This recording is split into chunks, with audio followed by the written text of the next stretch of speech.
뉴스룸을 시작하겠습니다. 어제 윤석열 전 대통령은 서울 한남동 관저를 나와서 서초동 집으로 돌아갔습니다. 내란 우두머리 혐의를 받고 있는 윤 전 대통령은 다음 주 월요일부턴 형사재판 법정에 출석해야 합니다. 그런데 전직 대통령들은 피고인석에 앉은 모습이 모두 공개됐던 것과 달리 윤 전 대통령은 출석 과정부터 법정 모습까지 모두 비공개하기로 법원이 결정을 내렸습니다. 먼저 여도현 기자입니다. 2017년 박근혜 전 대통령의 국정농단 사건 1차 공판 때 피고인석에 앉은 박 전 대통령의 모습입니다. 2018년 5월 뇌물죄로 기소된 이명박 전 대통령이 피고인석에 앉은 모습도 공개됐습니다. 당시 재판부가 사건에 대한 국민적 관심, 사안의 중요성, 공공의 이익 등을 종합적으로 고려해 촬영을 허가했기 때문입니다. 그런데 다음 주 월요일 내란 우두머리 혐의로 재판을 받는 윤석열 전 대통령의 첫 재판 모습은 공개하지 않기로 했습니다. 윤 전 대통령 재판을 맡은 지규현 부장판사의 판단이 달랐기 때문입니다. 별다른 이유도 밝히지 않았습니다. 통상 언론사의 촬영 허가 신청이 접수되면 당사자의 의견을 구하고 동의가 없더라도 재판부 판단으로 공개 결정을 할 수 있습니다. 그런데 JTBC 취재 결과 담당 재판부는 윤 대통령 측의 의견을 요청하지도 않았고 신청서가 접수된 어젯밤 비공개 결정을 내렸습니다.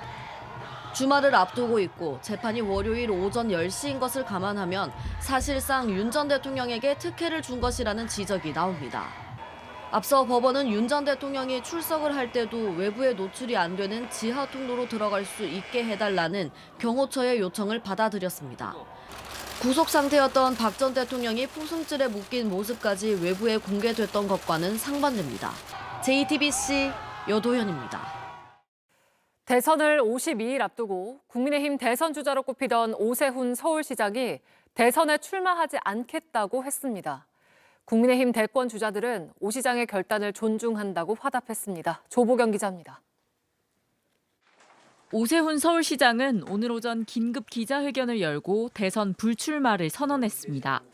저는 이번 대선에 출마하지 않겠습니다. 비정상의 정상화를 위해서 백의종군으로 마중물 역할을 하겠습니다.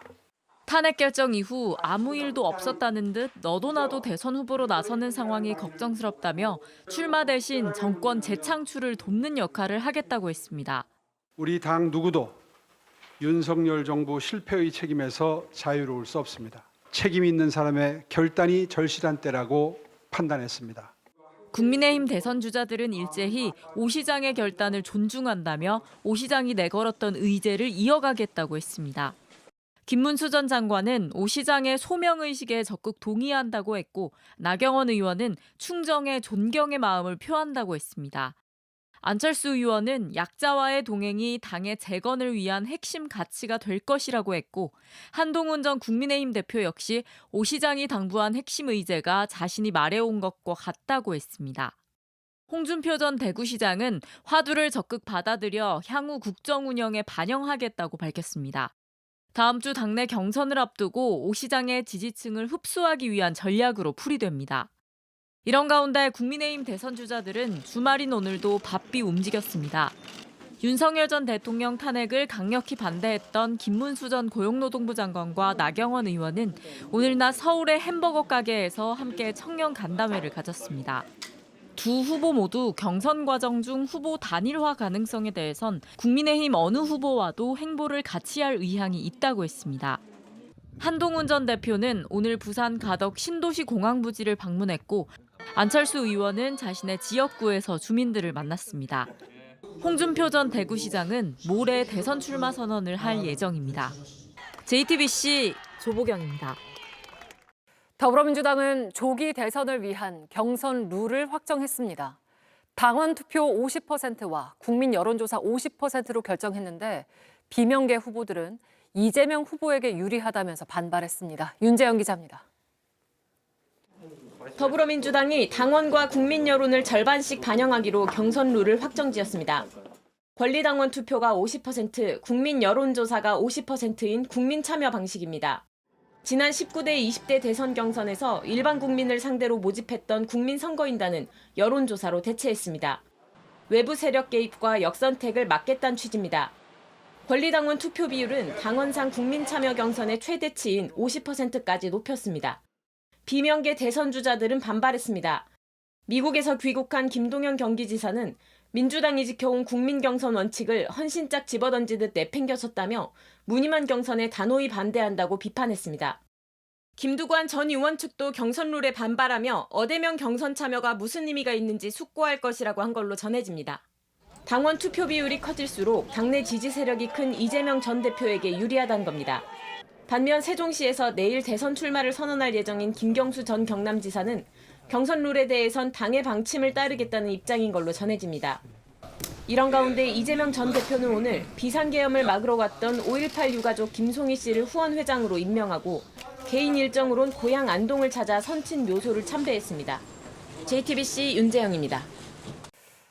광명 신안산선 지하터널 공사 현장에서의 사고 수습 작업이 이틀째 이어지고 있습니다. 오늘 새벽 실종자 2명 가운데 1명이 구조가 됐고 1명은 여전히 실종 상태입니다. 바로 현장 연결하죠. 자, 김희란 기자, 현장 구조 상황부터 좀 전해주실까요? 네, 이곳 사고 현장에 계속해서 굵은 빗방울이 떨어지고 있는데요. 안타깝게도 추가 구조 소식은 들려오지 않고 있습니다. 오늘 오전 4시 30분쯤 사고 발생 13시간 만에 20대 굴착기 기사가 구조됐습니다. 지하 30m 지점에서 발견됐고요. 철근 등 구조물을 하나하나 제거한 끝에 빠져나올 수 있었습니다. 하지만 마지막 남은 실종자 1명, 50대 근로자가 여전히 발견되지 않고 있습니다. 궂은 날씨가 이어지면서 수색 작업이 지체되고 있는데요. 당국은 구조 대상자가 있을 것으로 추정되는 컨테이너가 심하게 변형돼 끌어올릴 수 없는 상황이라면서 상부에서부터 걷어내는 방법으로 구조 방법을 변경할 계획이라고 밝혔습니다. 네, 이번 사고는 보강 공사를 하던 중에 발생을 했죠. 근데 무너지기 전에 이미 기둥이 파손됐던 게 확인이 됐다고요? 네, 이번 사고는 당초 지하 터널 내부 기둥에 균열이 생기면서 발생한 것으로 알려졌습니다. 전날 국토교통부는 구조물에 균형이 발생했다는 보도 참고 자료를 낸 바 있는데요. 하지만 시공사 측이 그에 앞서 제출한 최초 상황 보고서엔 이미 기둥 파손이 보고된 것으로 확인됐습니다. 국토부는 이에 대해 처음부터 파손으로 보고된 게 맞다면서 용어상 혼선이 있었다고 설명했습니다. 네. 어젯밤에 대피했던 주민들은 집으로 돌아갔습니까? 네, 그렇습니다. 어젯밤 2차 피해 우려로 긴급히 대피했던 주민들은 오늘 해제령이 내려지면서 모두 귀가했습니다. 하지만 공포와 불안은 여전한 상황인데요. 이미 수차례 전조 증상이 있었다는 주민 이야기 한번 들어보겠습니다. 알기로는 작년 초부터 있었어요. 어떤 현상들이? 그러니까 벽에 균열이라든가 창문이 안 닫힌다, 방문이 안 닫힌다든가 이런 현상들이 있었는데 또 사고 현장 뒤편 보시면은 초등학교와 중학교가 위치해 있는데요. 경기도교육청은 안전점검을 마치는 대로 주말 사이 휴교 여부를 결정할 방침입니다. 지금까지 광명 사고 현장에서 JTBC 김희란입니다.